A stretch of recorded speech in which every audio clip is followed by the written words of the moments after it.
Hello जी, राधे राधे।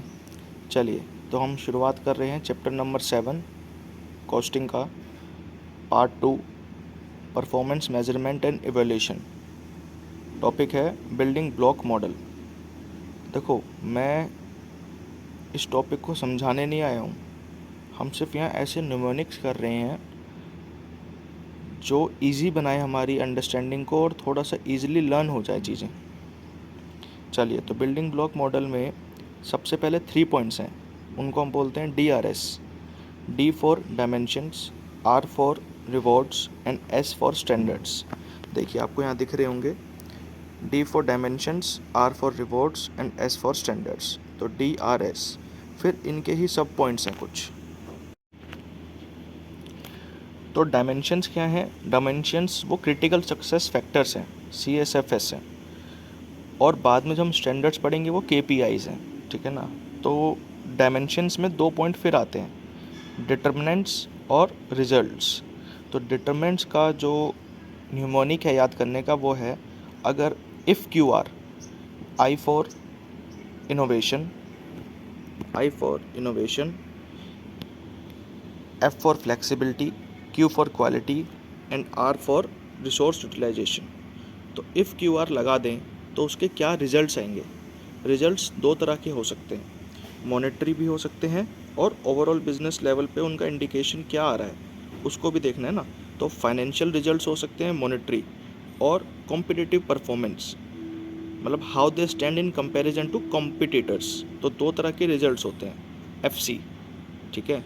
तो इसका mnemonic क्या बना डिटर्मिनेंट्स का कि इफ़ QR लगा दें तो रिजल्ट्स FC आएंगे, फाइनेंशियल परफॉर्मेंस और कॉम्पिटिटिव परफॉर्मेंस। तो अभी हमने एक बिग पॉइंट का DRS का D पढ़ लिया, ठीक है। अब हम चलते हैं S पे, स्टैंडर्ड्स। स्टैंडर्ड्स के निमोनिक्स बहुत इजी है, ये तीनों पॉइंट्स याद हो जाएंगे। स्टैंडर्ड्स ऐसे होने चाहिए कि वो इक्वल ओनरशिप अचीव्ड हो जाए। तो इक्वल से इक्विटी, ओनरशिप से ओनरशिप और अचीव से अचीवेबल। तो स्टैंडर्ड्स कैसे होने चाहिए कि वो इक्वल ओनरशिप अचीव करवा दें, ऐसे स्टैंडर्ड्स होने चाहिए। चलिए, तो इस DRS का लास्ट पॉइंट R क्या है? रिवॉर्ड्स, ठीक है। R क्या है? रिवॉर्ड्स। रिवॉर्ड्स कैसे होने चाहिए कि MCC के ग्राउंड पर क्या होता है? MCC सुना है ना, क्रिकेट वाला? हाँ, तो वो क्या होता है कि MCC के ग्राउंड पर motivate, M for motivate, C for clear and C for controllability. तो रिवॉर्ड्स जब हम देते हैं तो हम ऐसा, मतलब मैंने इसमें ऐसा सोचा था अपने टाइम पढ़ते वक्त कि हम रिवॉर्ड्स दे रहे हैं कहाँ पे? MCC के ग्राउंड पर। तो कैसे रिवॉर्ड्स देंगे? जो मोटिवेट करें, जो क्लियर हों और जो कंट्रोलेबल हों। कंट्रोलेबल, भाई बाहर दे रहे हैं ना, पैसा ज़्यादा नहीं लगाना, क्लियर दो और मोटिवेशन मिले उन रिवॉर्ड से।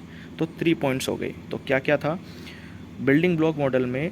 DRS, dimensions, rewards and standards. Dimensions में 2 points, determinants and results. Determinants का न्यूमेरिक इफ़ QR। रिजल्ट्स 2 तरह के मिलेंगे, अगर इफ़ QR लगा दे 2 तरह के रिजल्ट्स मिलेंगे, फाइनेंशियल और कॉम्पिटिटिव। फिर स्टैंडर्ड्स। स्टैंडर्ड्स कैसे होने चाहिए कि वो इक्वल ओनरशिप अचीव करवा दें, और रिवॉर्ड्स क्या हैं? MCC के ग्राउंड पर मिलेंगे। तो इस तरह से ये पूरा टॉपिक याद हो जाएगा। जब भी ये टॉपिक आएगा अच्छे खासे नंबर का आएगा, 10 नंबर का तो टॉपिक आएगा ही आएगा, और आया भी नहीं है काफ़ी टाइम से, तो high chances. All the best.